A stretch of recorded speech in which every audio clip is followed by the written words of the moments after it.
Ada dua jenis makhluk di dunia ini yang mampu menghilang. Pertama, jenis jin atau setan. Dan kedua, orang yang punya utang. Mana ngilangnya cepet lagi. Selamat datang di channel Jalan Hidup Air 5 bersama saya, Are. Tapi sesuatu terjadi. Makhluk yang semulanya hanya mengintip Adam, tiba-tiba dia keluar. Sosoknya sangat besar, seperti kera. Bahkan menurut cerita Adam, sosok itu memiliki taring, seperti orang tertawa dari kejauhan.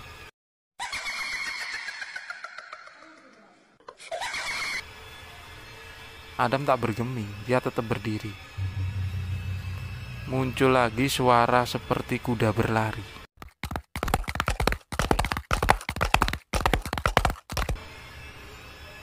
Tapi suara itu semakin menjauh.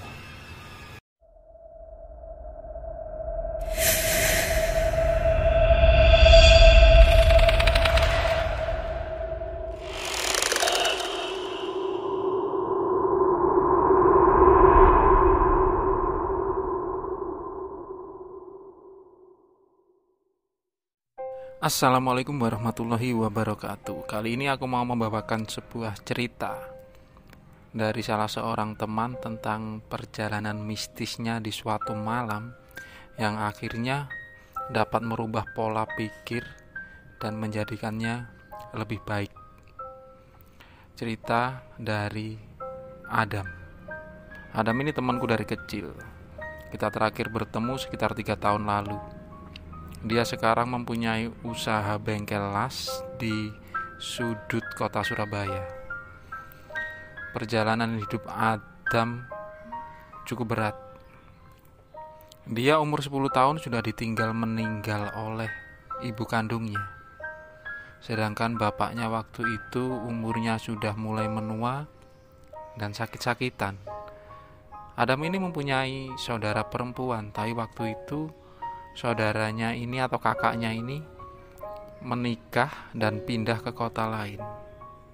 Setelah ibunya meninggal, Adam dirawat oleh bibinya, saudara dari almarhum ibunya. Nah, bibinya ini menganggap Adam ini seperti anak sendiri.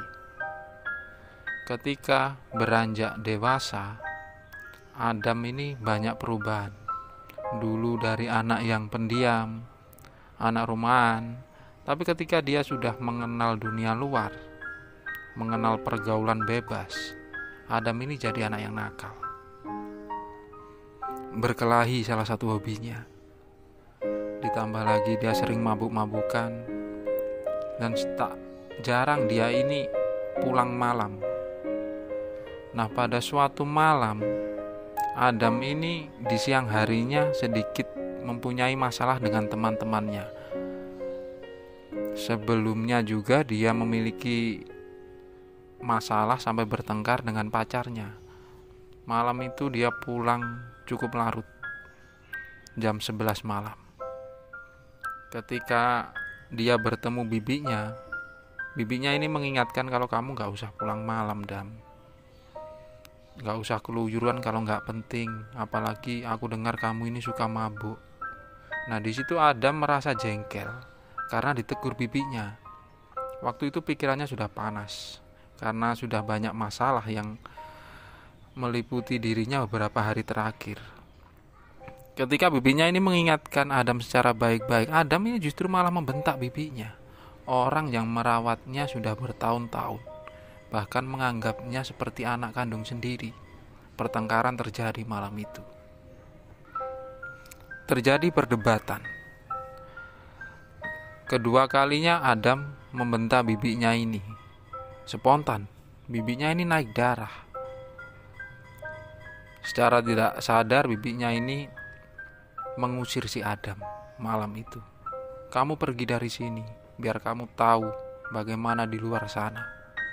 Adam yang waktu itu pikirannya kacau, ditambah emosinya yang tidak stabil, akhirnya memutuskan untuk pergi. Dia membawa motornya. Tak tahu kemana lagi dia akan pergi. Sebelumnya ada beberapa teman yang cukup akrab dengan Adam, tapi karena ada masalah, dia juga punya pacar, tapi dia juga bermasalah waktu itu. Di pikirannya dia tak tahu harus kemana. Dia sendirian. Pikirannya waktu itu kalut. Akhirnya di tengah jalan, di malam yang sunyi itu, di tengah pikirannya yang kacau, Adam menuju ke pemakaman. Dia menuju ke kuburan almarhum ibunya. Dia ingin mengadukan semua keluh kesahnya ini kepada ibunya. Dia sempat mencari di mana makam almarhum ibunya. Sudah begitu lama dia tidak pernah menuju ke kuburan itu. Setelah tak lama mencari, akhirnya dia menemukan nisan yang bertuliskan nama almarhum ibunya. Di situ Adam menangis di atas kuburan itu.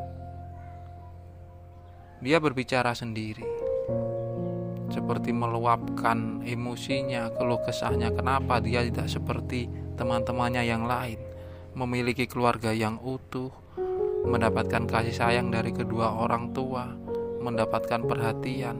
Seolah-olah waktu itu dia menyalahkan dunianya, menyalahkan keadaannya, dan menyalahkan jalan hidupnya. Sampai pada akhirnya Adam tertidur sambil memeluk nisan almarhum ibunya. Tak beberapa lama dia tertidur, dia merasakan sesuatu membelai rambutnya, seperti belaian tangan. Adam spontan kaget.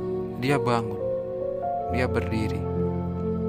Dia menoleh ke kanan kiri. Pikirannya sudah mulai tenang. Di situ dia sadar bahwa dia berada di kuburan malam hari dan sangat sepi. Sebuah tempat yang sebagian orang menganggap tempat angker. Tapi dia tak menemukan siapapun. Tapi dengan jelas dia tadi merasakan bahwa kalau ada belaian seperti tangan yang membelai rambutnya, seolah-olah sedang menenangkannya waktu itu. Adam berlanjut pergi. Dia meninggalkan kuburan itu, dan sebelumnya dia sempat berpamit di atas nisan almarhum ibu kandungnya. Adam melanjutkan perjalanan. Dia masih tak tahu harus kemana. Jam menunjukkan sekitar jam 2 malam. Di tengah jalan tiba-tiba dia berpikir untuk pergi ke rumah pamannya. Rumahnya cukup jauh dari tempat itu. Apalagi pamannya ini bekerja sebagai salah seorang petani di sebuah perkebunan milik perhutani. Tempatnya itu sangat jauh. Dia harus melewati hutan. Ditambah tempat itu sangat sepi. Jalanannya rusak. Hanya terdiri dari tanah dan bebatuan yang tak tertata rapi. Adam tepat memutuskan untuk pergi ke tempat itu. Dia menuju ke rumah pamannya, melewati jalan yang sangat sepi, kanan kirinya hanya hutan. Di tengah-tengah perjalanan, Adam ini melihat satu gubuk yang mungkin biasanya digunakan untuk beberapa warga yang beraktivitas di perkebunan itu untuk istirahat. Adam memutuskan untuk istirahat di gubuk di tengah hutan itu. Pikirannya mulai kacau lagi. Ketika dia nanti sampai di rumah pamannya, dia ini takut kalau pamannya ini bertanya macam-macam. Apalagi kalau dia sampai tahu kalau Adam ini sempat bertengkar dengan bibinya, mungkin dia bakalan dimarahin balik. Waktu itu Adam akhirnya memutuskan untuk menenangkan diri. Dia duduk di atas sebuah bangku kayu di gubuk itu. Hanya remang-remang, tak ada pencahayaan. Tempatnya sangat gelap. Di sekelilingnya hanya beberapa pohon besar. Di seberang jalan sudah perkebunan warga. Adam yang terus mengalami perang batin sempat menyesali tentang apa yang dia lakukan kepada bibinya. Sesuatu salah muncul di pikirannya ketika dia menganggap pergaulannya di luar itu sudah merupakan dunianya. Tapi ketika dia mengalami masalah seperti tadi, dia baru sadar mungkin waktu itu hanya bibinya saja yang menyayanginya, bukan orang lain. Bahkan tak satu pun teman atau bahkan pacarnya sendiri. Dia sendirian waktu itu. Tapi perasaan emosi masih muncul. Di situ dia masih menyalahkan keadaannya. Kenapa nasibnya begini? Berbeda dengan teman-teman sebayanya. Sedang berpikir keras tentang kehidupannya. Tiba-tiba ada suara seperti benda jatuh yang tepat berada di atap gubuk yang dia tempati waktu itu. Seperti ada seseorang yang melempar batu. Spontan Adam ini berdiri. Dia berkata, "Siapa yang menggangguku? Apapun bentukmu, kamu keluar. Aku tak takut siapapun saat ini." Itu umpatan Adam waktu itu. Karena waktu itu dia sedang emosi, pikirannya labil. Dia merasa dia tak takut siapapun, bahkan apapun. Tak lama kemudian terdengar suara seperti orang tertawa dari kejauhan.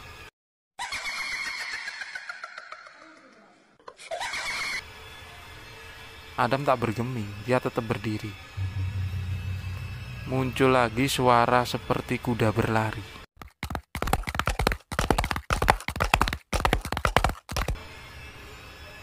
Tapi suara itu semakin menjauh. Di situ Adam penasaran. Dia sempat keluar dari gubuk itu, berkeliling di sekitarnya mencari apa penampakan yang ada di tempat itu. Kenapa suaranya seperti ramai? Tak lama kemudian muncul dari balik pohon yang cukup besar ada sosok yang seperti mengintipnya. Tempatnya tak begitu jauh dari Adam, hanya sekitar 10 meter. Nah, waktu itu Adam yang masih dalam posisi emosi, dia ini mengambil pecahan genteng yang ada di tempat itu. Dia lemparkan ke pohon itu, bermaksud supaya mengenai makhluk yang tadi melihatnya, sambil mengumpat terus marah-marah di situ. Tapi sesuatu terjadi. Makhluk yang semulanya hanya mengintip Adam, tiba-tiba dia keluar. Sosoknya sangat besar, seperti kera. Bahkan menurut cerita Adam, sosok itu memiliki taring. Nah, waktu itu Adam yang dalam posisi emosi, dia mengambil sebatang kayu bermaksud untuk memukul makhluk itu. Makhluk itu mempunyai ekspresi seperti marah dan terus mendekat ke arah Adam. Adam pun tetap memegang dengan erat kayu yang ada di tangannya. Di pikirannya, ketika makhluk itu mendekati dirinya, dia akan memukulnya. Tak lama kemudian makhluk itu terus berjalan mendekati si Adam. Ketika Adam mau berjalan mendekati makhluk itu, tiba-tiba tubuh si Adam ini terasa kaku. Kaki dan tangannya tak bisa digerakkan. Dia takut waktu itu. Dia berpikir apakah makhluk ini mau membunuhnya. Dia yang sebelumnya memiliki watak yang keras, cenderung menjadi anak pemberani. Tapi dalam posisi waktu itu, dia merasa sangat ketakutan. Apalagi sosoknya itu terlihat jelas di depannya. Dengan posisi dia tak bisa bergerak, tangan dan kakinya masih kaku. Adam yang waktu itu tubuhnya diselimuti pikiran emosi, tiba-tiba berubah menjadi sedih. Dia berpikir apakah makhluk ini mau membunuhnya. Nah, ketika dalam posisi itu, dari belakang makhluk itu terlihat ada seseorang seperti kakek-kakek berjalan menggunakan tongkat. dengan berjalan bungkuk. Kakek-kakek itu berjalan sangat pelan mendekati si Adam. Ketika sampai di samping Adam, kakek itu hanya menoleh ke arahnya. Sempat berhenti sejenak. Kakek itu hanya menepuk pundak Adam. Setelah itu berjalan berlalu. Dan yang menurut Adam aneh adalah sosok yang tadi ada di depannya tiba-tiba berubah menjadi anjing hitam. Dan anjing itu terus mengikuti si kakek-kakek tadi. Adam hanya bisa menggerakkan kepalanya. Dia terus melihat sosok yang ada di depannya tadi, berjalan dengan pelan. Setelah itu menghilang. Ketika sosok itu menghilang, Adam terkulai lemas. Dia jatuh seperti tak berdaya. Dari situ untuk pertama kalinya Adam mengingat yang namanya Tuhan. Dia sempat beristighfar waktu itu. Tak lama kemudian dia bisa berdiri kembali. Terdengar suara azan subuh waktu itu. Adam langsung mengambil motornya. Dia terus berjalan. Dia mengurungkan niatnya untuk pergi ke rumah pamannya. Dia ingin berbalik ke arah pulang, sambil mengikuti arah suara azan dari sebuah musola yang tak cukup jauh dari tempat itu. Sesampainya dia keluar dari hutan itu, dia menemukan sebuah kampung yang tadinya dia lewati. Di situ ada musola. Adam memutuskan untuk sholat subuh di tempat itu, di tempat yang mungkin sudah lama tidak dia kunjungi, masjid atau musola. Setelah mengambil wudhu, dia mengikuti sholat berjamaah yang hanya ada terdiri dari 4 orang. Dia mengikuti dengan khusyuk. Setelah selesai dia berdoa. Di situ Adam ini menangis. Dia spontan mengingat dosa-dosanya dan sebuah penyesalan yang telah dia lakukan malam tadi, yaitu ketika dia membentak dan menimbulkan sebuah pertengkaran dengan bibinya, orang yang selama ini merawat dirinya dengan tulus. Nah, waktu itu setelah sholat, Adam memutuskan untuk pulang. Pagi itu dia sampai di rumahnya. Spontan dia ini mencari bibinya. Di situ dia bersimpuh berlutut di bawah kaki bibinya. Dia meminta maaf atas semua kesalahannya.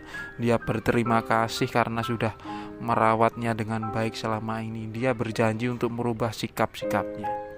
Nah, waktu itu bibinya juga menangis. Jadi mereka itu saling memaafkan.